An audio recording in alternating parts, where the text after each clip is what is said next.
The anniversaries of Super Mario are always a hot topic of debate. What will Nintendo announce? Will they go the route and release a whole new amazing Game & Watch for it? Or maybe a brand new game like Super Mario Maker? Who knows? This company is absolutely full of surprises. Nobody can tell what they're thinking. Unless it's the Nintendo Switch 2, then that's the last thing I'll be surprised about. Since Mario's 40th anniversary is upon us this year, I wanted to travel all the way back to the year 2010 to take a small critical look at what Nintendo did for our little plumber's 25th anniversary. I would have done the 20th, but almost nothing happened that I thought was worth talking about right now. What, you want me to talk about the Famicom Game Boy Micro? Maybe in the future, because I could go on and on about how beautiful that thing is. But right now, it's time to take out the Wii, or the Wii U, since it's probably the best way to reliably record Wii gameplay. I don't have to deal with these cords. Straight through HDMI, baby. So the 25th anniversary of Mario. This was before the whole Nintendo Direct shtick, so they just kinda announced it when they felt like it through the most unconventional way possible. Club Nintendo and commercials, but mostly Club Nintendo. If anyone remembers Club Nintendo, it was the precursor to the now lousy My Nintendo. It was a loyalty rewards program that focused on giving you sweet rewards for buying Nintendo games. You bought a new game, open up the box, go to the website, and you could redeem the code inside to get so much fun stuff. Like a Wii remote holder, or a fucking towel. Yeah, not all the rewards were of the same quality, but you genuinely got some amazing stuff like Mario Hanafuda cards, which were absolutely incredible. Or you got a Luigi-themed GameCube controller, or I don't know, shoelaces. Club Nintendo was such an awesome way to reward fans for actually purchasing their games. Or you could do the unthinkable and open up the game, take a photo of the code, and leave. But when you have to buy it, what kind of sick son of a bitch would do that? A smart son of a bitch, that's who. You wanna know what kind of merchandise North America got for Club Nintendo? Fucking pins and a screensaver. Cool, I love pins. Never gonna use them because I don't want to wreck them. Mario is way too precious to me. I don't actually have those because Club Nintendo was nothing more than a cool Mario hat back then. Now, I have some other Mario pins. The commemorative pins you got for the 25th anniversary were really cool, but I like these a tiny bit more. Still doesn't mean they're any more useful to me. Fuck them. They don't matter. Europe got a coin, and Japan? They got a collection of badges, a bunch of handkerchiefs, Mario-colored tote bags. It was some genuinely cool stuff, unless you were in Europe. Outside of Club Nintendo merchandise, they did quite a bit of things, but it didn't really amount to much in the grand scheme of everything. We got the creation of the Drawing Mario song, which was really cool. Toys R Us decided they were gonna sell 25th anniversary gift cards. Okay. We also got a new Red Wii console bundle. Awesome. Please tell me there's something good. It comes with new Super Mario Bros. Wii. You know what? That's okay. It's not as if there's a 25th anniversary version of the original Super Mario Bros. Or anything. I'll just stick to my copy of new Super Mario Bros. Wii, thank you very much. Oh wait. Yeah, that's right, Nintendo released an entire brand new game for this damn thing. Yep, it's a brand new game, alright. All they did was replace the question mark blocks with the number 25. Yeah! It's the original Super Mario Bros., but with some extra content thrown in there. If your idea of extra content in a video game is the absolute bare minimum, then yep, it's safe to say this is a brand new game. Take it or leave it. That's all you're getting. Sorry, did I just lie? I did it for the cool dramatic effect. Super Mario 25th Anniversary Super Mario All-Stars Edition. 25th Anniversary. I think this is part of the 25th anniversary of Super Mario Bros. The meat and potatoes of this anniversary, or any other form of food you think is really good, was the release of Super Mario All-Stars on the Nintendo Wii. This was it. Everything in my life was leading me up to this exact moment. Finally, a tangible product from this celebration that I actually own. As stated literally 5 seconds ago, this comes with Super Mario All-Stars. We'll get to that in a moment. For now, we need to talk about what exactly you get with this collector's item. How many people love Mario music? I know an absolute ton of people do. So what did they do for this? They give you a soundtrack CD, quote, packed with 20 classic Mario music and sound effects. Okay, so why 20? There's so much music from across the series that people really want to listen to, and what do you give them? Let's look. Ooh, 10 songs and 10 sound effects. Ah yes.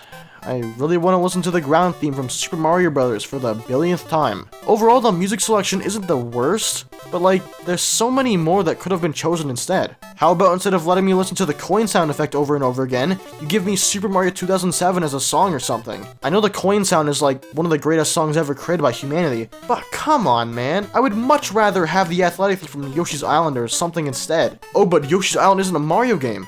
It's a Yoshi game. Motherfucker, it's called Super Mario World Tour. I think it's a Mario game. Opening up this really cool looking case, we get our Super Mario history book. This is such a cool idea. I love looking at developer interviews on games I like, so being able to see into the creative minds behind the amazing Mario games is really cool. So this thing is supposed to include checks notes, developer interviews, and art that's never before seen. Oh wait, quickly, here's my Club Nintendo code. use it while you still can. This is the most half-baked history of a Mario retrospective I've seen created by the damn company that created the damn guy. They weren't lying, we do get to see some really cool art. Whether or not it hasn't been seen before is a different story. I love the little timeline here at the beginning showing the different releases of select Mario games. It also has the different Nintendo consoles and the year they released alongside the games. Really cool touch, if only my eyes could read it. Yeah, I'm not sure why games like Super Mario Land and Land 2 aren't mentioned here. Those are mainline games, but I guess Super Mario Advance 4 matters more. We then get to see the introductions to the many faces behind the games we enjoy. Shigeru Miyamoto, Takashi Tezuka, and Koji Kondo. If you don't know these people, I'd say this does a pretty alright job at giving you a brief overview of what kind of work they've done for the company. I do love how they have their own little Miis, it's really fun. I really wish they had several pages dedicated to each individual person and going more in depth about absolutely everything they've done instead of just glossing over it. Yeah, I know Koji Kondo worked on many Nintendo games, but I want to know the creative process behind how the songs were made. It doesn't give you enough information. It's such a missed opportunity. I think my favorite part about this is genuinely the art. You don't get to see a lot of the design documents, but you do get to see some really cool stuff. Wait a minute. All the documents shown here are on the little box.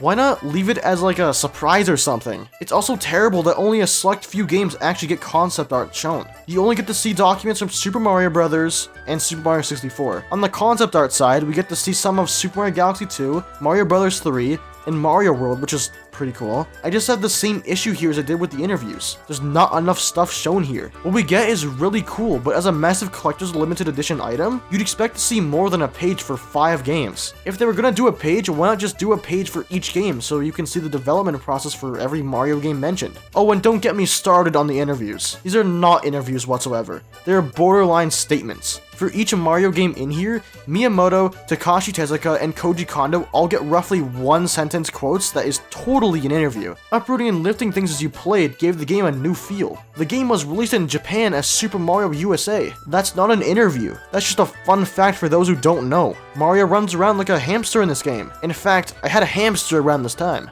These are just actual fun facts. 3D Mario with co-op play. This game really pushed the fun of 3D action games to the limit. Super Mario Galaxy 2 is not a co-op game, no matter how many times they try to push it as one. One person playing as the pointer and another person playing the game is not co-op. That's called giving your little brother the unplugged GameCube controller. There's so much about this history book that really bugs me. For such a big celebration, they should have went all out for it. I would have loved to read pages and pages of interviews, design documents, and concept art. These are some of my favorite games of all time. It's such a shame the only care put into this book here was pretty much just a presentation. It all looks really sleek and clean, but there's no substance here other than the 3 pages of art. The only thing I can hope for is that Super Mario All-Stars is an actual good version.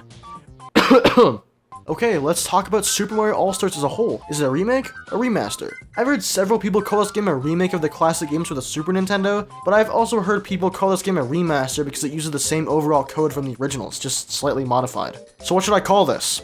A remakester? Let's talk about Paper Mario The Thousand Year Door for a second. This is a remake. We all agree, correct? It's built from the ground up to look incredibly beautiful, just like our 16-bit counterparts over here. But from my sources, and the several Paper Mario content creators I watch, this game reuses a lot of the original game's code. So what is this, a glorified remaster? This topic is gonna take way too long to grasp when the very definition of what a remaster and remake is changes every other day. Metroid Prime is called a remaster, but it might as well be a remake. Pikmin 1+2 is a remaster. Super Mario Sunshine is a remaster. This doesn't even call itself a remake, it's a recreation. I mean, those words are practically synonymous. Alright, so I'm just gonna call the game a remake. It makes it way easier to understand since it's just talking about bits here, no polygons. Super Mario All-Stars, the first time Nintendo decided to bring over their NES games into the 16-bit generation. The existence of this game is incredible. Being able to play all these amazing games in a simple compilation title is nothing short of phenomenal. They even re-released it again down the line and added Super Mario World to it to increase the amazing value of this product. So what did we get with the Wii version? We got basic fucking Super Mario All-Stars, baby. There's nothing super about this version. It's just Mario All-Stars. Booting the game up and... oh no, we're in trouble. It's just as I said. It's basic ass Super Mario All-Stars. They couldn't even be bothered to throw in the superior version with 5 games. The ROMs on the disc are so small, these games are loaded directly into RAM, allowing you to take out the disc and the game will play just fine without it. RAM is a powerful thing we could always use more of. This makes me think, was Super Mario World just a little too big to be loaded directly into RAM? Probably not. I've seen several PS3 games do this exact same thing, and those games use 10 times more resources than a Super Nintendo game would. The emulation for all these games are absolutely fantastic, all things considered. The Nintendo Switch Online version is still the better one to play. I mean, why wouldn't it be? It's literally being played on hardware that's at least a few years older than the Wii. Super Mario Bros. Has the epic jank physics, the Lost Levels is bad, Super Mario Bros. 2 is not Doki Doki Panic here, it plays like it should. Super Mario Bros. 3 is exactly the way you want it. These are very fine ways to play these games. If only it had the mythical, non-existent Super Mario World. Yeah, the game here is a disappointment. Who would have thought? They put literally no effort into it. It's depressing. The fact you don't even need the disc just tells you how much time they spent on developing this. I'm guessing the biggest hurdle was dumping the files. So that was Mario's 25th anniversary, and many little doodads that came out with it. The prolific Super Mario All-Stars release. Was this anniversary a good one? No, it wasn't from a consumer point of view. You had some pins, a bag, and a roll of 2-ply Kirkland toilet paper. Oh yeah, I forgot. The paperweight. The limited edition release doesn't do enough to warrant such amazing looking packaging. Getting a soundtrack CD that is more coin than man is not worth it. The song selection should have been significantly higher quantity and have more thought put into it. The Super Mario history book is nothing more than a bunch of statements, with barely any concept art in it to suffice being advertised as getting to look at some never before seen documents from the developments of these games. This is such a depressing missed opportunity. They could have done so many more amazing things with this, but no. They didn't care. People will buy anything they dish out if it has any semblance of history. Give me a break, man. I may be the exact target demographic here, but I'm not proud of it. I bought this because I thought I could learn more about the games I enjoy so much. This is such a useless book. I could learn more about the development from doing a simple Google search. For free. Did you know the percussion gets added to the music when you ride Yoshi? Yes. Yes, I did. I wish you said something about how the choice to use the percussion was made, or how the music style for Mario World was actually chosen. Little stuff like that would have made this so much more interesting. I bathe in this type of stuff. It's so cool to learn about the actual development of games, not read 100 facts about how Mario's shirt is red. I'm done. This anniversary sucks. Since Mario's 40th anniversary is actually coming soon, I bet the celebration will be on Mario Day, which could be at any point. I just want to quickly go over some of the little things I'd like to see. If we're going to have an anniversary, I want to base it off the stuff we've gotten recently. Imagine Mario's 40th anniversary has this amazing collector's edition that focuses on showing off literally every single piece of development throughout the franchise history. I'm talking multi-page art, interviews, you name it, I want it. For actual pieces of software, they should bring over some of the handheld Mario games and Galaxy 2 so they can sell it for full price like usual. Super Mario 3D All-Stars 2. Yep, creative I know, but it goes along with the fact the next Nintendo console is called Switch 2. It isn't a coincidence, I swear. I'm hoping it won't be limited, but who am I kidding? Merchandise will probably be the exact same stuff we've gotten before. T-shirts, bags, pins, posters, that kind of stuff. Nothing too crazy, but enough to show that this is a massive deal. I mean, my 20-year-old man is 40 now. That's crazy. I think one of the craziest things they could do is if they made another Game & Watch, but it was one of the multi-screen ones like Donkey Kong. Talking about this just makes me incredibly excited. I'm setting my expectations way too high, but that's okay. I'm just gonna have fun with it. Wouldn't surprise me if the Galaxy 2 port requires an actual sensor bar and Wiimote. That's definitely something they do. I'd like to thank you for watching today's video. As someone who loves Mario, I just want to see something I can have fun with and get some use out of. Anything that can do that is probably going to be a great thing for an anniversary item. I hope you liked the video. If you enjoyed, please make sure to like, comment, subscribe, and turn on post notifications by clicking the bell icon to stay up to date with all things me. Have an awesome rest of your day. Bye bye.